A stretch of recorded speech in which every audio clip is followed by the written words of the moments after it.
Oke, Assalamualaikum warahmatullahi wabarakatuh. Waalaikumsalam warahmatullahi wabarakatuh. Ya, mungkin sebelumnya aku mau ngucapin terima kasih kepada kakak karena sudah bersedia untuk eh, melakukan wawancara pada sore hari ini. Maaf ya kak, ngaguk waktunya di sore-sore kayak gini. Ya, enggak kok. Ya, mungkin langsung aja ya, kak masuk ke pertanyaan-pertanyaan untuk wawancaranya. Jadi, aku di sini mau nanya sedikit nih kak tentang perusahaan kakak dan sejak kapan kakak tuh kerja di perusahaan ini. Oke, untuk perusahaanku ini tuh perusahaan manufaktur yang bergerak di bidang elektronik. Ini tuh khusus untuk perakitan kayak audio kendaraan tuh. Dan perusahaan ini tuh berdiri sejak tahun 1991. Oke kak, mungkin untuk pertanyaan kedua itu, kakak pernah nggak sih kak ngalamin tindakan diskriminasi di perusahaan? Terus kalau misalnya pernah, eh, itu tuh respon dari perusahaan kakak gimana? Oke, untuk diskriminasi mungkin terkait suku ya. Jadi kayak misalnya atasan tuh suku Padang gitu. Jadi kayak dia cuma condong ke yang sukunya sama gitu kayak untuk karyawan-karyawannya gitu. Terus kayak terkait agama tuh sering dapat pertanyaan yang eh, sedikit menyinggung gitu ya, yang sensitif gitu terkait agama kayak tentang hijab. Kan aku pakai hijab ya, terus juga kayak tentang eh, cerita-cerita Rasul gitu. Itu kak, mungkin lanjut ke pertanyaan ketiga ya kak. Kalau menurut kakak sendiri itu ada nggak, apakah perusahaan kakak itu sudah memiliki kebijakan atau mungkin upaya untuk mencegah diskriminasi ini kak? Kalau kebijakan itu udah ada ya untuk diskriminasi itu dan ada juga sanksinya diterapin kalau terjadi diskriminasi. Tapi kalau untuk dari saya sendiri karena saya merasa itu bukan hal yang besar, mungkin bagi mereka kayak cuma bercandaan gitu, jadi saya nggak melapor gitu. Tapi kalau misalnya itu melapor akan ada sanksinya dari perusahaan.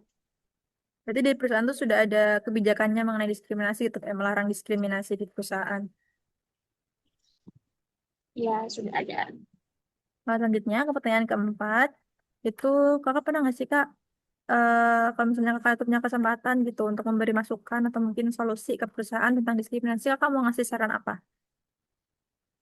Oke, kalau dari saya mungkin masukannya kayak perusahaan tuh bisa lebih objektif ya dalam memberikan jabatan atau promosi ke karyawan itu. Jadi lebih ngelihat ke skill yang dimiliki gitu. Jadi nggak condong, nggak ada diskriminasi. Oke, untuk pertanyaan selanjutnya itu, kalau ini udah, tadi kan udah tentang diskriminasi ya kak, sekarang aku mau nanya tentang etika lingkungan dari perusahaan kakak gitu. Nah, kalau untuk kegiatan operasional nih Kak dari perusahaan Kakak yang mungkin dia tuh memiliki dampak ke lingkungan tuh apa Kak? Apa aja, apa operasionalnya seperti apa? Terus mungkin limbahnya atau mungkin dari sampah-sampah yang dihasilkan tuh gimana gitu Kak? Kalau ini tuh limbahnya tuh ada limbah padat itu, contohnya kayak eh, bekas kardus, plastik, bubble wrap kayak gitu. Terus juga ada limbah kimia itu yang termasuk ke B3 itu kayak eh, apa bahan pembersih atau bahan pelumas mesin. Oke.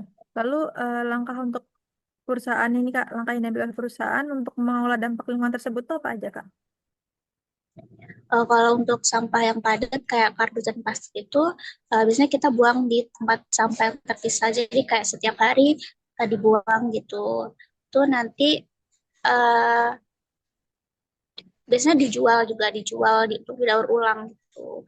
Dan kalau untuk limbah kimia tuh kayak kaleng kimia atau bekas pelumas itu saya kurang tahu ya untuk prosedur pembuangannya itu, karena dari eh, perusahaan itu juga belum apa ya ada pengarahan gitu. Jadi kalau saya sendiri belum tahu.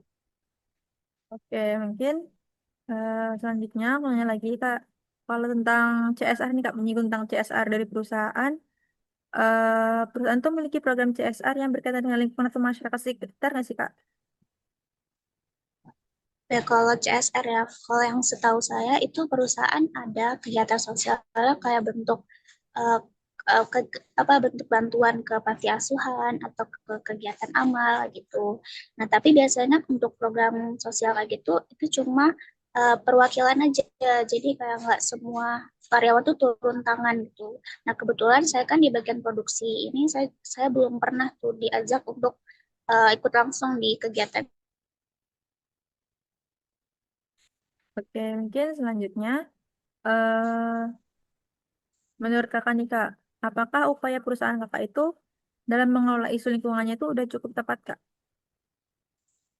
Kalau menurut saya, kalau tadi ya terkait limbah, itu untuk pengolahan yang limbah padat itu udah efektif untuk tiap hari itu dibuang dan juga didaur ulang. Tuh. Tapi kalau untuk limbah B3 itu kan tadi belum ya, karena karyawan juga belum tahu nih gimana cara ngelolanya gitu. Jadi mungkin perusahaan bisa ngasih edukasi terkait pengelolaan limbah yang cair yang B3 tadi. Oke.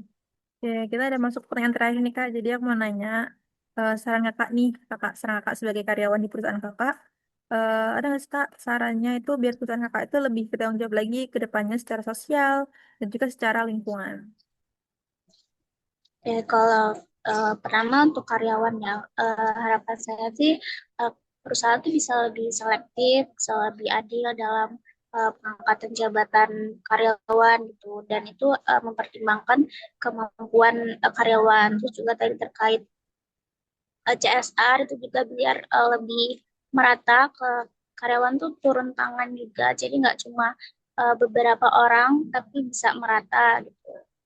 Terus juga tadi untuk limbah ya, untuk aspek lingkungannya itu pengelolaan limbah B3 khususnya itu bisa memberikan pelatihan gitu untuk karyawan. Jadi biar kita sama-sama bisa menjaga kelestarian lingkungan. Itu sih. Cukup Kak? eh, Cukup. Ya, mungkin aku mau ucapin terima kasih lagi buat kakaknya karena udah bersedia buat aku wawancarain. Aku juga udah nggak waktunya di sore-sore kayak gini. Akhiri, wassalamualaikum warahmatullahi wabarakatuh. Waalaikumsalam warahmatullahi wabarakatuh.